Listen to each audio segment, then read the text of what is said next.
మనం చేయగలిగితే రాష్ట్రంలో ప్రతి ఎకరాకు నీళ్లు ఇవ్వగలిగితే శాశ్వతంగా కరువు అనే మాటే ఉండదు. రైతాంగం బ్రహ్మాండంగా పనిచేస్తారు. రాయిచోటి నాకు బాగా రాయలసీమనే రాళ్లసీమ. కొన్ని ప్రాంతాలైతే నీళ్లు లేకుండా చాలా అవస్థలు పడే పరిస్థితికి వచ్చాం. ఎన్ని అడుగులు 1000 అడుగుల పైన ఇక్కడే పుట్టా నేను, ఇక్కడే తిరిగా, మీ కష్టాలు చూశా. అందుకే నేను ఏదైనా శ్రద్ధ చేస్తాను, కానీ సాగునీటి ప్రాజెక్టులు మాత్రం నా జీవితంలో ఎప్పుడూ నిర్లక్ష్యం చేయలేదని మీ అందరికీ తెలియజేస్తున్నా. నేను ఎప్పుడు అడిగాను కేంద్రాన్ని కూడా, గంగా కావేరి అనుసంధానం కావాలి. అదైతే ఈ దేశంలో కరువు అనే మాట ఉండదు. ఒకప్పుడు రోడ్లకు డబ్బులు లేవు. నేషనల్ హైవేస్ మీరు చూస్తే ఒక కొత్త పాలసీ తీసుకొచ్చాం.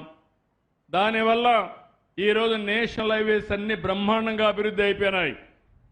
ఎక్కడ కూడా పార్ట్ హోల్ లేకుండా రోడ్లు నేషనల్ హైవేలు ఉన్నాయంటే దానికి కారణం ఆ విధానం.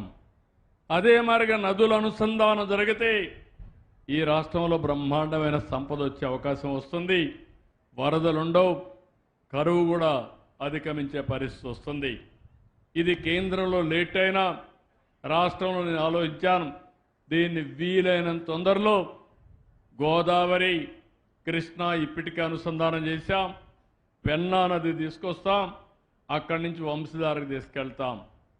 ఇది జరగాలంటే మొదటి ఫేజ్లో ఈ సంవత్సరమే ఏదైతే నల్లమల సాగర్ ఉంది అది కూడా వెలుగొండ ప్రాజెక్టు ద్వారా నీళ్లు వస్తాయి.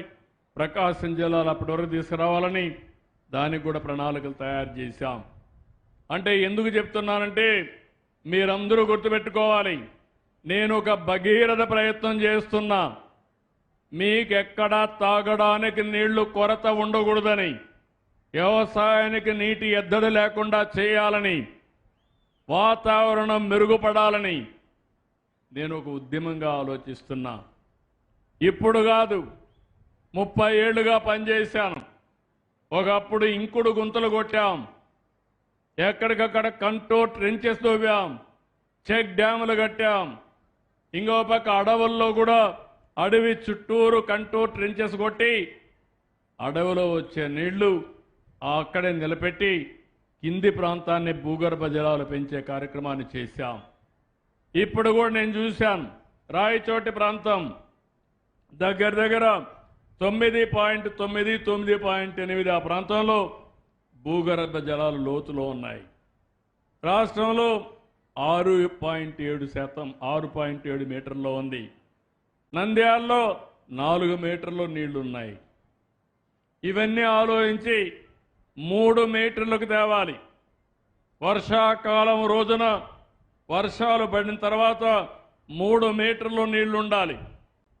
అదే మరిగా మళ్ళీ వర్షాలు పడే మునుపు 8 మీటర్లను ఉండాలి. మనం వాడుకోవాల్సిన నీళ్లు 5 మీటర్లు వాడుకోవాలి.